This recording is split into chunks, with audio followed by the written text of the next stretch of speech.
Good. I was gonna say good morning, but hey, everybody, it may be morning where you are, or maybe a different time when you get to join me in this journey. I'm excited to be with you in this journey as we get to look at ADHD. Thank you, and welcome to the Empowering Children Overcoming ADHD journey that we're on. We get this opportunity to be together and explore ADHD for what it is, not what we might have been told or believe or even want it to be. Because when we get to accurate information, that's what we're worth. As human beings, you as a person, your child, a child, those children are all have inherent worth as a human being. And let me be able to address that. I was talking to a mom this week. Well, no, I'm sorry, it wasn't this week, but recently in recent weeks, who was sharing that because of the struggles that her children were having, she was feeling, really focusing on the choices she's made as a parent. And her mindset was that her children was having these struggles because of her choices, her failures, her decisions. And listen, I want to be able to address that as we start today because we're going to get into our topic 3D disorder, dissemination, and divergence, which I'm excited about, but I'm also excited to share the message with you that children have challenges. And when we get to look at children for who they are, where they are, and understand that, we get a chance to understand that children from all walks of life, many different children, millions of different children that are looked at as disordered are children, children who have challenges. And a lot of times these challenges are because they are children. And it's part of the struggles that children have. And I'm not talking about this group of children that we might say, well, it's this group of children with normal challenges and then the disordered kids. I'm talking about kids. When we look at kids 12 and under, that I have seen the healthiest families, the people that are striving to be the healthiest in life, still have children with significant challenges. I've seen people who have more struggles, more things that they wrestled with. And we all make mistakes. And maybe the degree of mistakes, maybe a person can look at themselves and their mistakes and say, I've made a lot of mistakes. Okay, we have. I have as a person and a parent.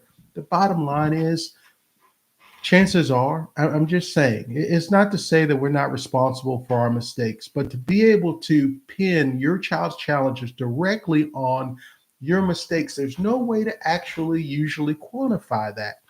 We've got to be careful and focus on what we can know. What we can know is to be able to look at what we can do today to be able to empower our children to overcome ADHD, to empower children to overcome the challenges they have. Stop blaming ourselves or blaming brains or blaming other things and look at our responsibility to understand the accurate information, to understand children, and to put together a plan to empower them to what they're capable of that may not be what the world is telling us, that might be beyond what you see, but to know that children are way more capable than what we are led to believe.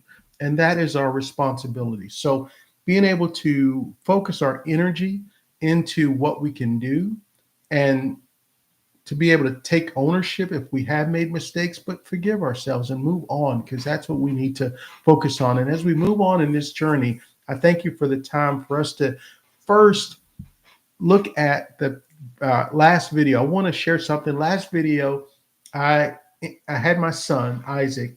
I've been blessed with two children, Tyra and Isaac.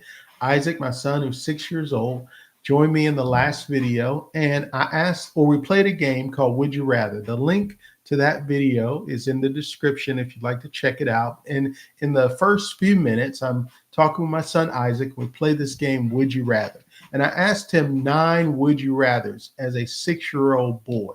Okay. Now, the would you rathers that I asked him, I want you to know that when you watch that, or when you think about that, you have watched that, that those were the 9 criteria from the DSM, the latest version, or I'm sorry, from the DSM 5 the 9 criteria in the inattentive scale of ADHD. So what I asked my son was, would you rather do this or this? And on one side, it was, would you rather basically operate in a way that would not qualify you for the criteria, or would you rather operate in this different way, which if you operated in that way, it would qualify you for the criteria. Now, I wasn't discussing with my 6-year-old that we were talking about ADHD criteria. That would not be fair. That would not be confusing. But we had an opportunity. I wanted to do that because with the thousands of young children that I've had a chance to interact with, to work with, and thank goodness to get to the point to start to listen to and understand, when I took off the ADHD lens and just began, first when I began to question the ADHD lens, not because I was looking to question, but because when I wanted to search for the answers and the understanding of what ADHD is, and I got below the surface, what I found was profound and so different and divergent. And we're going to get into that than what we're led to believe about that ADHD is. And so when my son answered just these, would you rather, listen to long lectures, or would you rather do just about anything else? That's not the exact example, maybe, but you can check that video.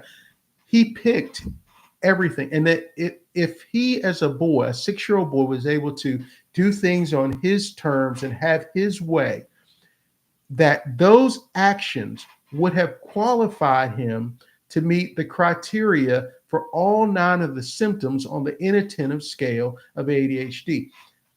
I hope that we can be able to take a step back and look at this, because this is just an example that children are children.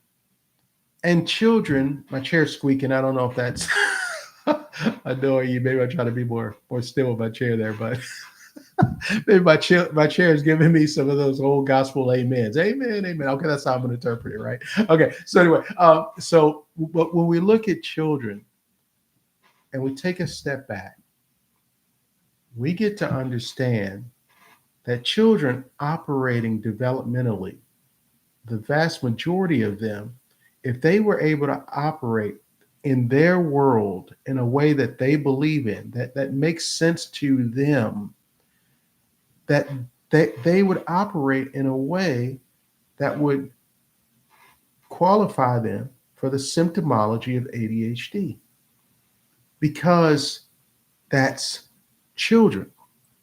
And I know there's different variations, and there's probably questions that come up. Well, why do some children operate this way and why do others don't? And we're going to talk about this in this journey. This is a marathon, not a sprint. And my goal is to answer these questions and for us to be able to talk about these things so that there can be greater understanding. That when we look at it, if you've heard much about ADHD, you've heard it reported that boys are twice as likely to be diagnosed with ADHD as girls. And maybe some of us have heard that repeatedly, but maybe we can take a step back and ask ourselves why that might be. What might be the natural factors? Okay, if this is a brain thing, how is it picking boys more? And yeah, there can be all kinds of speculations about that. But there's a difference between speculations and science.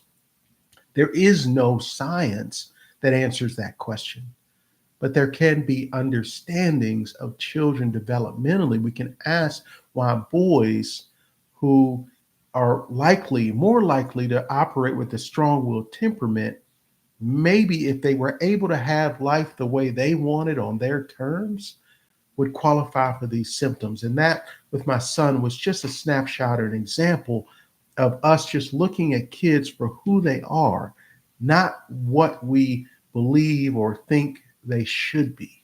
And so we get this opportunity in this journey to talk about 3D today. So check out that video. The link is in the description. The previous video, part 1 of this 5-part series. Part 1 was Disillusion. Part 2 today we're going to journey on is 3D. And Have you ever seen these or something like it? Yep, you may know what these are. Some of you may not. These are, and if you're not able to watch or you're just listening to this, I just put on a pair of 3D glasses. All right. So we're going to talk about 3D. We're going to look at today, how does 41% have anything to do with ADHD? What do cobras in colonial India have to do with this? And what about these glasses, these goofy glasses that I'm wearing right now? What does all this have to do with ADHD? And I'm excited to uncover some accurate information as we journey today. All right, so I'm going to take these off. Why kids 12 and under are struggling is confusing and has been throughout time. At some point, though, we as people and as professionals are handed these 3D glasses. And when we put on these glasses, all right, now we're giving a lens to be able to look at the confusing struggles that children have. And we are told that they're having these struggles for these different reasons. And when we're told or experiences, there's so many different factors that play into that we are given glasses. And when we look at children then through the glasses, which is represents, these 3D glasses represents the narrative of what ADHD is, that ADHD is a brain disorder or phenomenon. When we look at children through that narrative, or we look at ourselves through that narrative, it's like a 3D. If you ever seen a 3D movie or picture, that when you look at it without the glasses, it's blurry. But when you put the glasses on, now it becomes like in your face, clear, and it's like, whoa, okay, now we can really see this thing. And that is what's happening with this phenomenon of ADHD. Well, let's talk about this a little bit. All right. We people out there is no question that ADHD exists in the sense that you are experiencing, you are seeing real struggle. You are having experiences that are extremely troubling, whether you're a person, a professional, whether it's you, whether it's a child, whether it's those children. And those experiences are leading us to look for answers. And when we're looking for answers, we're trying to understand, why do we have these struggles? And I think as humans, we want to know, we want to be able to quantify something. We want to have some type of understanding that can lead us to know what to do, and also that we can hopefully be able to look at things in a way that doesn't bring shame, that doesn't bring blame, but that we can take a responsibility to do something about it. The disorder that we are experiencing is in our lives, it's in our experiences, but we're being handed an explanation for the disorder that we are seeing and experiencing. When I say disorder, I mean when you look at the challenges with struggle, with focus, with transitioning, with following through with tasks, when we look at the behaviors or the actions that make no sense. The children are climbing out of windows, that they're running in the street, they're banging their heads, they're hitting people, they're throwing chairs, they're destroying things, they're shutting down, they're doing all these things. And when we even as adults have struggles to be able to follow through with tasks, remember things that are important, when we have these struggles, these are the experiences, and we are being we want an understanding, we want a name, we want an understanding, but we've got to get beyond just looking for, or we got to get beyond what we're given. We are given an explanation and a justification in the form of the narrative and the surrounding talk of ADHD that is not really based on true understanding. That, for example, when kids have trouble transitioning, and you look at it through the ADHD lens, that it's said that it's said that they're having this trouble transitioning because that's a factor of ADHD. Well, that is an explanation. That's not understanding. Understanding goes further. Understanding challenges us to look at and say, well, what may be going on? What might be more to? How do we take off these glasses and look at my child, a child's trouble with transitioning, and look at the surrounding factors that might make this challenge make sense? Because when we do that, we get to have a perspective that is more impactful and more empowering. Maybe not empowering as in we know what to do about it, but it gives us some ideas and some clues. And you are far more capable than you are maybe believe.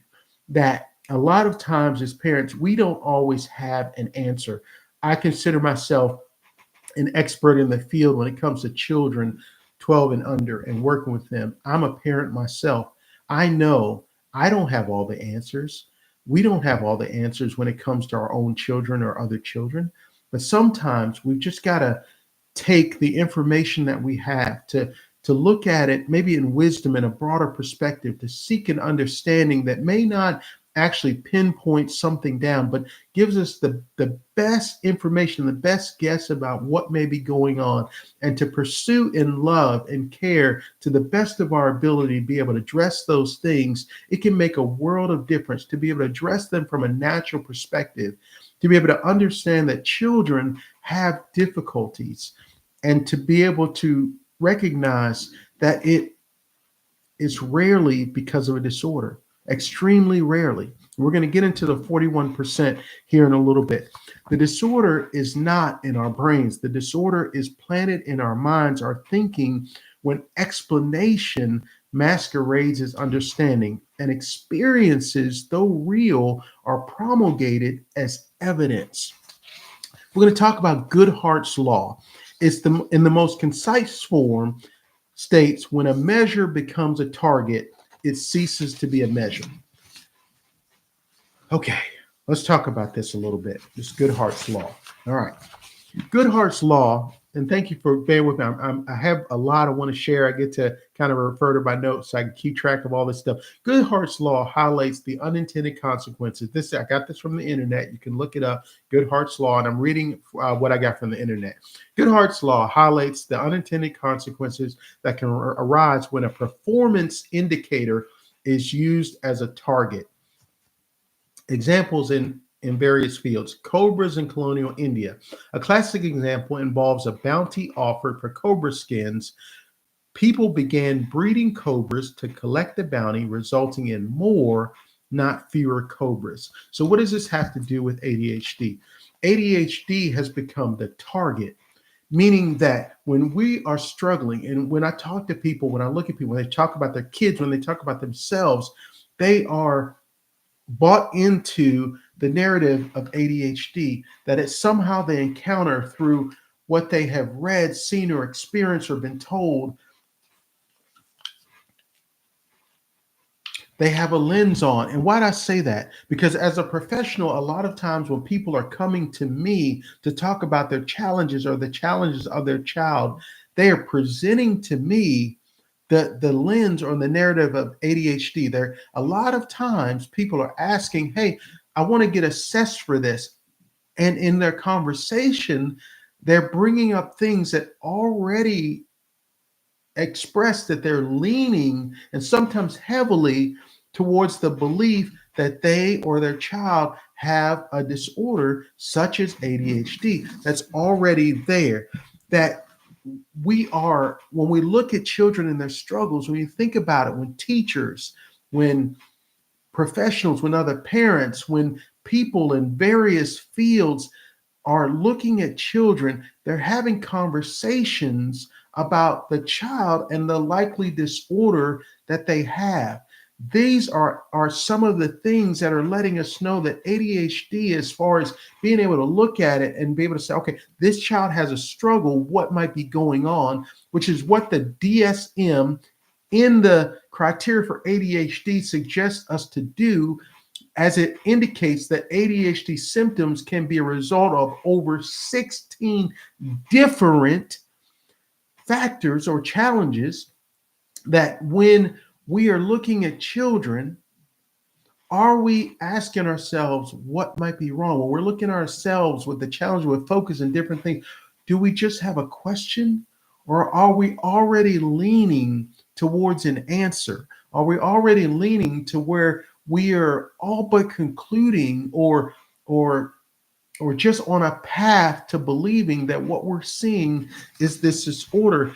That's when the measure or the symptomology is now the target. And then we get to refer back to Goodhart's law. One of the strategies to mitigate the the problems with Goodhart's law can be, instead of relying on a single metric, use a variety of measures to assess performance from different angles. Now, when it comes to ADHD, we're not talking about different measures of assessing symptoms. Okay, that's not what we're talking about. We're talking about taking off the glasses and being and understanding that when we are looking at struggles accurately, our struggles can be for a variety of different reasons. That because you or a child have struggles with focus, following through with tasks, attention, memory, transitions, behavior, emotions, it does not indicate that you have a disorder in your brain. I'm sorry, but it does not. It does not. It means that you are human and you're struggling. And we can mitigate Goodhart's law by being able to look at a child or look at ourselves and say, yes, there's a very real experience. There's a very real struggle. What might be going on? How do we take off the lens? We take off the glasses by being able to look at things and say, how might this struggle make sense? That's the question. How might this struggle make sense? The second part of what we're going to talk about today with these 3D glasses, uh, uh, we're going to get into dissemination. We're going to get into that. But I want to be able to share something very real. When we begin to really look and say, how does this struggle make sense? You know, we're going to find some confusion. We're going to find some fear. We're going to find some insecurity. I'm not going to paint a pretty picture that the journey of understanding ourselves, children, and even understanding ADHD is easy. It's not. It's a challenging. When you take off the glasses, what you're going to experience is that blurry picture that you had before. And a lot of times that's reason why the fear is there to embolden us to keep the glasses on, to keep the lens on of ADHD, because we don't want to go back to that confusion, that struggle. But past that, you have the ability to build a bridge of faith, courage, and hope to overcome, to get through that, to go through that confusion, to be able to get the answers that are going to truly empower you and your child and a child and those children to heights you have not imagined or seen before. That is very real, and that's why we're here. Looking at dissemination, all right? Disseminate, I also got this from the internet, this definition. This is the second part of our 3D today. Disseminate means to spread, and in parentheses, something, especially information, in parentheses, widely. Who has likely been, okay, sorry. Okay, that's the definition. To spread something widely, disseminate. All right, I stumbled there a little bit. That's okay. We're humans. We're going to stumble. That's all right. All right, so we get to look at, so let me ask you this question. Who do you think has likely been the main parties involved in the dissemination of the narrative that ADHD is a brain phenomenon? All right, let's go to this article. And I've put the title of this article in the description. You can check it out. And in this article, all right, this is called The Selling of Attention Deficit Disorder.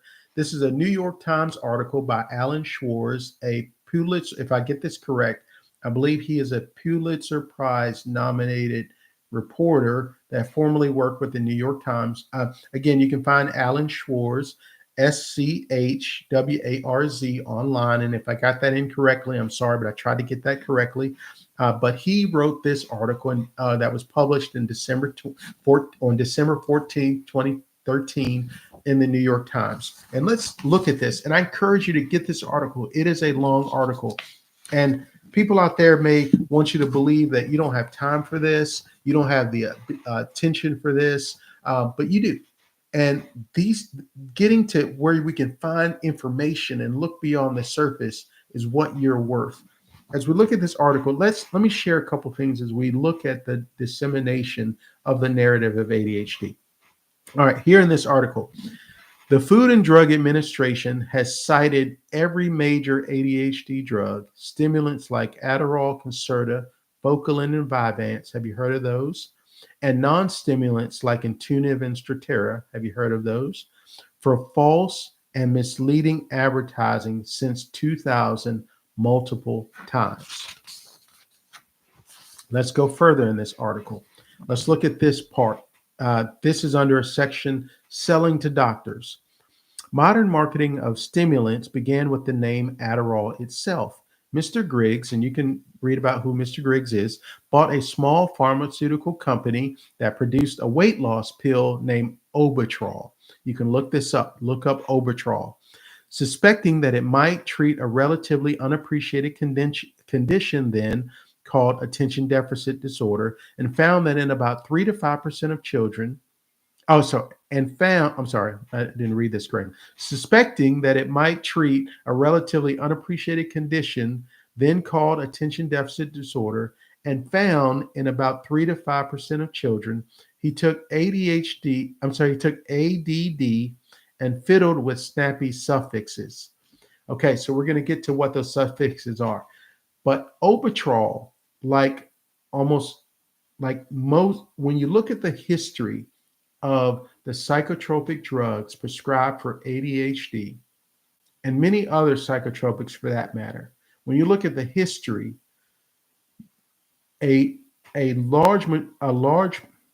many of them many of them were created for one thing, not having to do with ADHD symptomology at all, but the effect that it had on a human being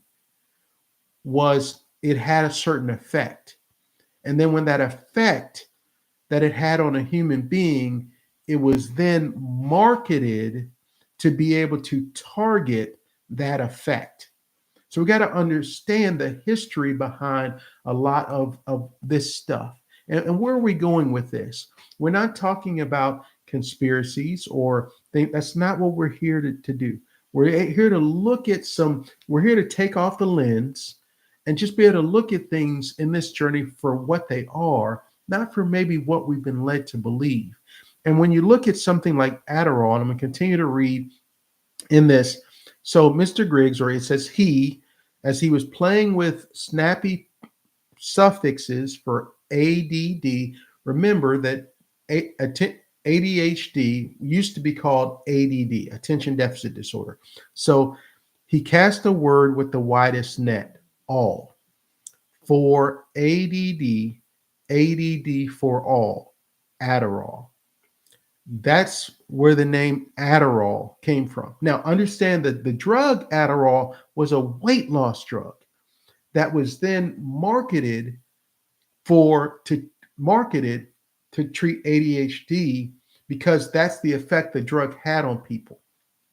And then with this name, ADD for all. What do you think about that? That even in this name, Adderall, it's not, let's look at how to help all with ADD symptoms. It's ADD for all, Adderall. All right, going further in this article. Okay, and here's what Alan Schwarz reports. All right, okay, let's see.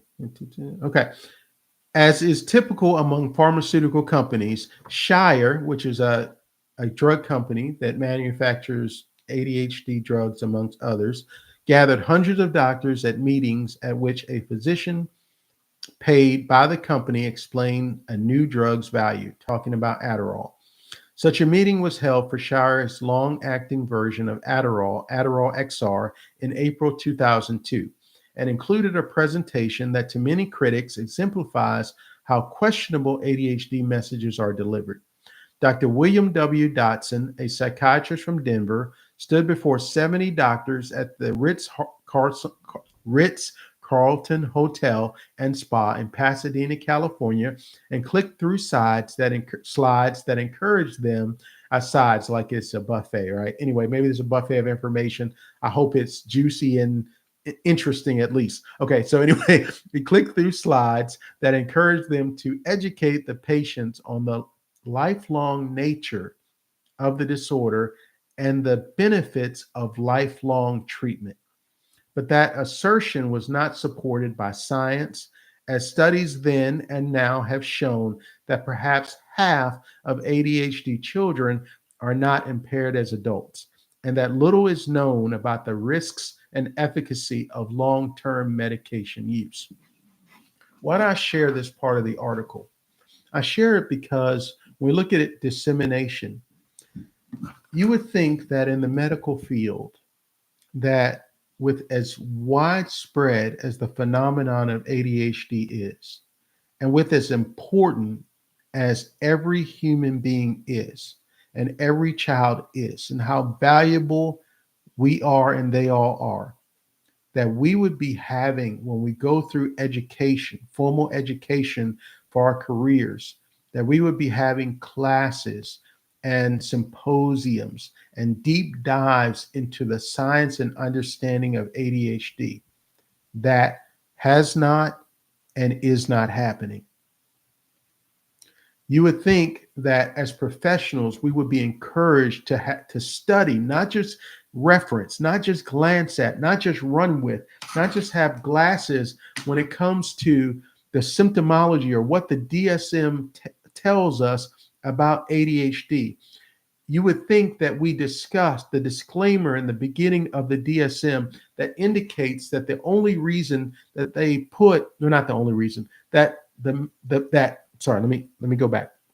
That the leaders of the DSM and the World Health Organization in the introduction to the DSM tell us that ADHD is identified as a neurodevelopmental disorder based on incomplete or more often conflicting data. That they put it there because they could have just as easily put it in the behavioral disorder category, but they put it in the neurodevelopmental category based on this incomplete or more often conflicting data because it was the best guess of where to put it.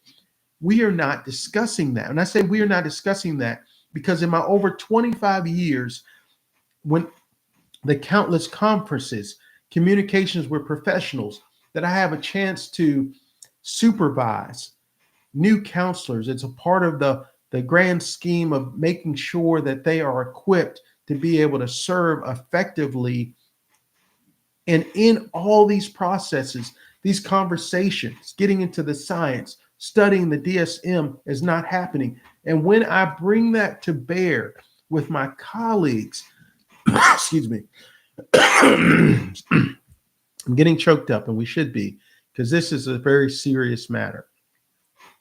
That when I bring this information and when we look at the DSM, the Diagnostic and Statistical Manual of Mental Disorders by the American Psychiatric Association, the only source of criteria for diagnosing attention deficit hyperactivity disorder, that when I look at this information with people and colleagues and of all parts of their career, and we get into this, just looking at what the DSM tells us, most of the time I met with shock and surprise and confusion.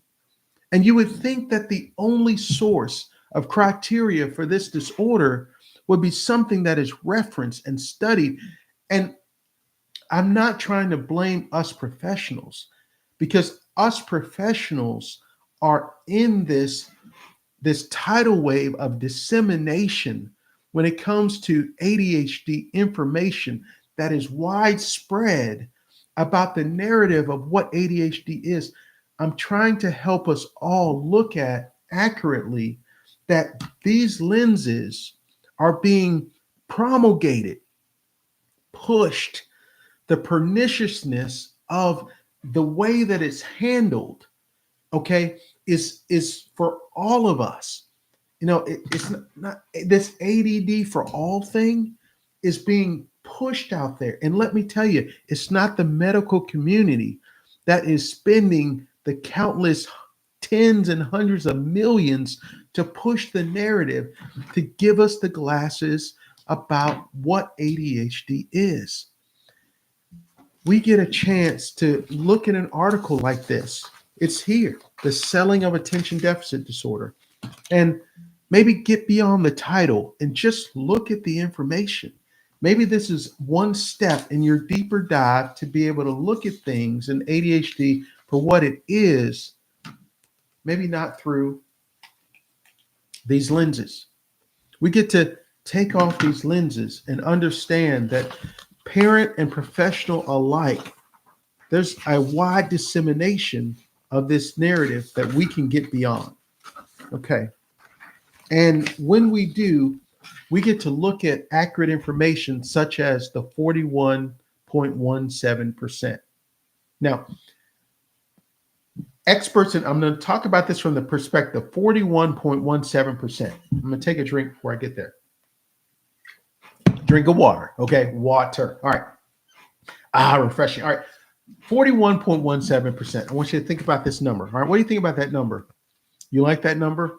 Is that you feel like 41.17 out of 100? If 100% is the standard, what do you think about 41.17%?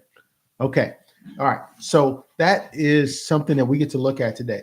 So 41.17, imagine your child comes to you and says, all right, from here on in my life, I'm going to base my life around the goal of 41.17%. My academics, my ceiling, I am absolutely going to shoot for only a ceiling of getting 41.117 as far as my highest academic output and grades. Sports, 41.17% effort. That is going to be the maximum. And I want to let y'all know that a lot of times you're going to get less than that. That is the ceiling I'm going to shoot for. Honesty, the ceiling, 41.17%. To be obedient, what you're going to get, 41.17% at most. What would you respond if your child decided to base their life around the standard of 41.17%? What would you think? How would you feel? What might be your questions about that, or your reaction, or your response? Well, what is our response when we get to recognize the numbers when it comes to ADHD diagnosis? The experts in the field of ADHD, and you can look up this information, that it went over time from the experts indicating that the maximum amount of children that would likely have and I'm talking about the experts in the field. I'm not talking about all the other information. Let's just talk about from the experts in the field perspective of ADHD. The experts in the field say that the maximum number or percentage of children that would likely have the disorder of ADHD would be 7% now, rose from 2 to 5 to 7. So when you look at the average in any given place in America, the lowest average, on average, percent of children that have been diagnosed with ADHD is around 17%. So the experts say the ceiling of the numbers of children, that the percentage of children that should be diagnosed with ADHD is 7%. But on average, any place in America, the floor of the children diagnosed is 17%. The difference is 41.17%. So when you look at that, the maximum number that indicates if all the stars align, if every single factor is in order, is in line, is on point, there's a 41.17% chance at best, in the best case scenario, and it goes down drastically from there, that your child, those children are accurately diagnosed with ADHD. That, my friends, is a 2-star. That's a 2-star rating. How many restaurants do you eat at that's 2 stars? How many hotels do you go to that have a 2-star rating? You ever been in a 2-star rated hotel? You been there? I have. Okay. Is it pretty? Do you want to go back? Do you want to live there? 2 stars. How many things on Amazon are you buying with a 2-star review? We're looking at 2 stars. I think you and your children are worth way more than 2 stars. How do we take off the glasses? We get a chance to ask ourselves, what do I need for a more accurate understanding of myself and my child? Divergence. Let's get into this third D. There's no way to quantify or understand divergence. And I know that's become a big concept or buzzword, and it does have a place. Let's be able to think about where maybe this concept of divergence might intersect with the narrative that's being disseminated about ADHD being a brain disorder. The lenses groom us to see our experiences as evidence. We can't be a flawed human anymore. We can't be unique anymore. We can't just have struggles and challenges and be troubled. We have to have an explanation. We have to have a justification for why that's going on, that we or some person is disordered.